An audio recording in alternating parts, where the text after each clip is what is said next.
Hello student, welcome to my YouTube channel let's learn history 360। हम 3 chapter complete कर चुके हैं, पैलोलिथिक, मेसोलिथिक एंड नियोलिथिक। आज हम पढ़ेंगे Indus valley civilization. Indus valley civilization की बात करें तो ये सभ्यता हमारी सबसे पुरानी सभ्यताओं में से मानी जाती है। जब हमारे यहाँ इंडस वैली सिविलाइजेशन का उदय हुआ उसी टाइम पे पूरे विश्व में अलग अलग स्थानों पर अलग अलग सभ्यताओं का जन्म हुआ। उन सब में सबसे अगर अच्छी सभ्यता मानी जाए, सबसे सभ्य या सबसे डेवलप सभ्यता मानी जाए तो वो इंडस वैली सभ्यता है, इंडस वैली सिविलाइजेशन। इसकी हम बात करें तो हम इसे किस तरीके से कवर करेंगे, तो पहले इसकी खोज देखेंगे, फिर क्षेत्र विस्तार, नामकरण, उत्पत्ति, प्रमुख स्थलों की विशेषता, सामाजिक आर्थिक धार्मिक जीवन और पतन। इस तरीके से हम इसको कवर करेंगे। आज इसमें हम देखते हैं सैंधव सभ्यता की खोज। तो पहले तो हम ये देख लेते हैं कि सैंधव सभ्यता एक्चुअली में थी कहाँ पर। तो ये पूरे दुनिया का मैंने थोड़ा सा मैप ड्रॉ करने की कोशिश की है, बट इतना अच्छा नहीं है, लेकिन समझने के लिए इतना काफ़ी है, समझ आ जाएगा। जैसे ये है उत्तरी अमेरिका महाद्वीप, दक्षिणी अमेरिका महाद्वीप, ग्रीनलैंड, ये यूरोप, उसके बाद अफ्रीका, और ये अपना हो गया एशिया, और एशिया में ही आता है भारत। इधर है ऑस्ट्रेलिया महाद्वीप। तो बात करें तो यहाँ पे एशिया महाद्वीप में सबसे प्रमुख 2 सभ्यताएं थीं, चीन की सभ्यता और सैंधव सभ्यता। तो सैंधव सभ्यता की बात करें तो अब इसकी खोज की बात कर लेते हैं कि इसकी खोज कब हुई। सैंधव सभ्यता की खोज के बारे में बात करें तो 1826 में सर्वप्रथम चार्ल्स मैसन नामक व्यक्ति ने पंजाब के मांटगोमरी जिले में हड़प्पा टीले के बारे में बताया, लेकिन किसी ने इनकी तरफ ध्यान नहीं दिया। दूसरी बार 1853 में अलेक्जेंडर कनिंघम ने सर्वप्रथम सैंधव क्षेत्र का सर्वेक्षण किया। उसके बाद 1856 में ब्रंटन बंधुओं ने रेलवे लाइन के निर्माण में हड़प्पा कालीन ईंटों का सर्वप्रथम प्रयोग किया। जो टीला खोजा गया था वहाँ से एक लाइन बिछाई गई और उसमें जो ईंटें मिली इन्होंने रेलवे लाइन में बिछा दी। इनको भी कोई खास पता था नहीं कि ईंटें किस चीज़ की कैसी हैं, तब तक कुछ पता नहीं था। उसके बाद 1872 में अलेक्जेंडर कनिंघम ने पुनः सर्वेक्षण किया सैंधव क्षेत्र का, और वहाँ उन्हें बिरसव अंकित एक मोहर मिली जिसे वह सील समझ बैठे। फिर 1921 में दयाराम साहनी ने हड़प्पा नामक स्थल की खोज की, और उस टाइम पे एएसआई के प्रमुख या महानिदेशक जॉन मार्शल थे, जो कि 1902 से 1928 तक एएसआई के महानिदेशक रहे। इन्हीं के निर्देशन में दयाराम साहनी ने हड़प्पा नामक स्थल की खोज की थी। उसके बाद 1922 में राखलदास बनर्जी ने मोहनजोदाड़ो नामक पुरास्थल की खोज की। बात करें सिंधु सभ्यता के नामकरण की तो सर्वप्रथम जॉन मार्शल ने 1924 एडी में द इलास्ट्रेटेड लंदन न्यूज़ में पहली बार इस सभ्यता का जिक्र किया। किसने? जॉन मार्शल ने। और जॉन मार्शल की बुक थी Mohenjodaro and Indus valley civilisation.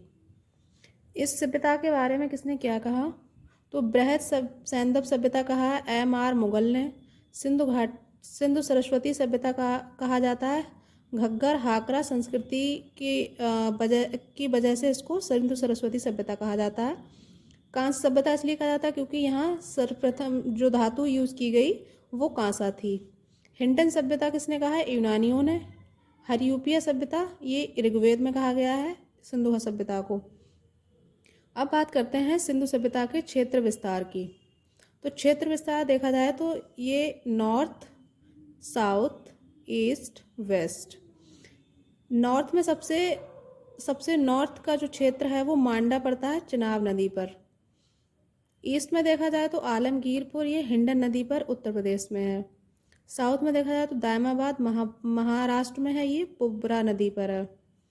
और सुतका गेंडोर ये है वेस्ट में सबसे, ये दास्क नदी पर है, ये पाकिस्तान में पड़ता है। तो ये इसका हो गया क्षेत्र विस्तार, यानी कि सबसे उत्तरी क्षेत्र जो है वो मांडा, सबसे दक्षिणी दायमाबाद, सबसे पूर्वी आलमगीरपुर और सबसे पश्चिमी सुतका गेंडोर। अब इसका जो इस तरीके का जो मतलब पश्चिम से पूर्वी जो क्षेत्र विस्तार है उसकी जो दूरी है वो है 1600 किलोमीटर, और जो उत्तर से दक्षिण है वो है 1400 किलोमीटर, यानी कि ये त्रिभुजाकार इसका आकार है कुछ। इसकी जो पश्चिम से पूर्व की दूरी है वो ज़्यादा है अपेक्षा है उत्तर से दक्षिण की दूरी की। जैसे कि यहाँ पे मैंने लिखा भी है, पूर्व प्लस पश्चिम क्षेत्र विस्तार अधिक है, जबकि उसकी अपेक्षा उत्तर से दक्षिण का क्षेत्र विस्तार कम है। स्वरूप इसका त्रिभुजाकार, जैसा कि मैंने अभी आपको बताया। कुल क्षेत्रफल है 12,99,600 किलोमीटर। इसका विस्तार 3 देशों में है, अफगानिस्तान, पाकिस्तान और भारत। सर्वाधिक विस्तार जो है वो भारत में है। अफगानिस्तान में अगर देखा जाए तो इसमें कौन कौन सा है, सोर्तघुई और मुंडीगाक, ये दोनों पुरास्थल हिंदुकुश पर्वत के उत्तर भाग में हैं। और यहाँ से इनकी विशेषता क्या है, सोर्तघुई से क्या मिला है हमें, यहाँ से जुता हुआ खेत का साक्ष्य मिला है और नहर का साक्ष्य मिला है। पाकिस्तान में 3 प्रांत हैं और तीनों प्रांत से हमें हड़प्पा सभ्यता के जो हैं पुरास्थल मिले हैं। तो पहला है पंजाब प्रांत, फिर सिंधु प्रांत और बलूचिस्तान प्रांत। पंजाब प्रांत में कौन कौन से जो मिले हैं हमें पुरास्थल, हड़प्पा, डेरा इस्माइल, रहमान डेरी और जलीलपुर। हड़प्पा इसमें सबसे प्रमुख है। हड़प्पा रावी नदी के बाएं तट पर स्थित है। उसके बाद है सिंधु प्रांत में, इसमें है पूरे 4 स्थल। इनमें मोहनजोदाड़ो और आमरी ये सिंधु नदी के दाएं तट पर हैं, जबकि कोटदीजी और चंदूदड़ो ये हैं सिंधु नदी के बाएं तट पर। बलूचिस्तान प्रांत की बात करें तो इसमें सुतका केंडोर ये दास्क नदी पर है और सुतका कोहो ये शादी कौर नदी पर है। डावरकोट और बालाकोट ये भी बलूचिस्तान प्रांत में है। जैसे ये पाकिस्तान का थोड़ा सा मैप ड्रॉ करने की कोशिश की है मैंने, उतना अच्छा नहीं है, अब समझने के लिए ठीक है। पंजाब प्रांत, सिंध प्रांत एंड बलूचिस्तान प्रांत। भारत की बात करें तो भारत में कौन कौन से हैं, जम्मू कश्मीर, पंजाब, हरियाणा, राजस्थान, गुजरात, महाराष्ट्र एंड उत्तर प्रदेश। उसमें जम्मू कश्मीर में कौन सा है, मांडा। पंजाब में रोपड़, बाड़ा, संघोल और चक 66। उसके बाद हरियाणा में वनावली, राखीगढ़ी, मिताथल और कुनाल। राजस्थान में कालीबंगा, बालाथल। गुजरात में है, सबसे ज़्यादा जो है वो गुजरात में ही है, धौलावीरा, देसलपुर, सुरकोटदा, लोथल, प्रभासपाल, रंगपुर, रोजदी और कुंतासी। इनमें से ये देसलपुर, धौलावीरा और सुरकोटदा ये हैं कच्छ की खाड़ी में स्थित, जबकि लोथल, प्रभासपाल, रंगपुर, रोजदी और कुंतासी ये हैं खंबात की खाड़ी में गुजरात के। महाराष्ट्र की बात करें तो उसमें है दायमाबाद, ये है प्रवारा नदी पर। उत्तर प्रदेश में है आलमगीरपुर, बड़ा गांव, हुलास और मंडी। इसमें से आलमगीरपुर मेरठ में है, बड़ा गांव और हुलास ये सहारनपुर में है और मंडी ये मुजफ्फरनगर में है। जैसे ये भारत का मैप है, दक्षिण भारत के तरह से बनाया थोड़ा सा मैंने। ये गुजरात ये है इसका, यहाँ पे गुजरात, तो गुजरात में ये जो यहाँ पे है ये कच्छ की खाड़ी और ये खंबात की खाड़ी है। जो ये इस तरीके से जो बनाते हैं, ये कच्छ की खाड़ी और ये खंबात की खाड़ी। तो कच्छ की खाड़ी में 3 है, देसलपुर, धौलावीरा और सुरकोटदा, जबकि खंबात की खाड़ी में लोथल, प्रभास पाटन, रंगपुर, रोजदी और कुंतासी। इसकी एक ट्रिक है याद करने की, देश के वीरों का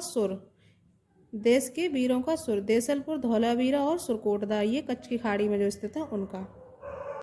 इस तरह से हमने सिंधु सभ्यता का नामकरण, सिंधु सभ्यता की खोज और उसका क्षेत्र विस्तार देख लिया। आज के लिए बस इतना ही।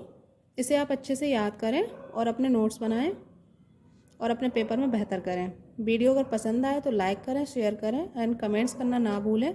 अगर आपके कोई भी क्वेश्चंस हैं या कुछ भी डाउट है या आप कुछ भी समझ नहीं पा रहे हैं या फिर आप इसमें कोई भी कमी है तो आप बता सकते हैं कमेंट के माध्यम से। और चैनल पर अगर नए हैं तो चैनल को सब्सक्राइब करना ना भूलें। Thank you very much.